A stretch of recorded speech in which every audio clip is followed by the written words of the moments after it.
Hey guys, welcome back to our channel Tech2. Today in this video I'm gonna show you guys how you can connect Zoom meeting in laptop. So I'll be teaching you a very easy step regarding this one, and if you have any problem or any queries within the process, just let me know in the comment section right away.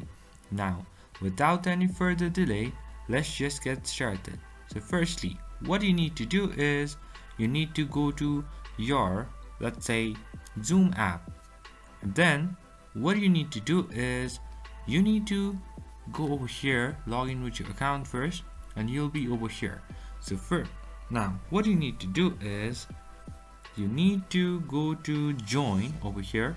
You can see just beside new meeting, just go over here, join, and then have the let's meeting ID.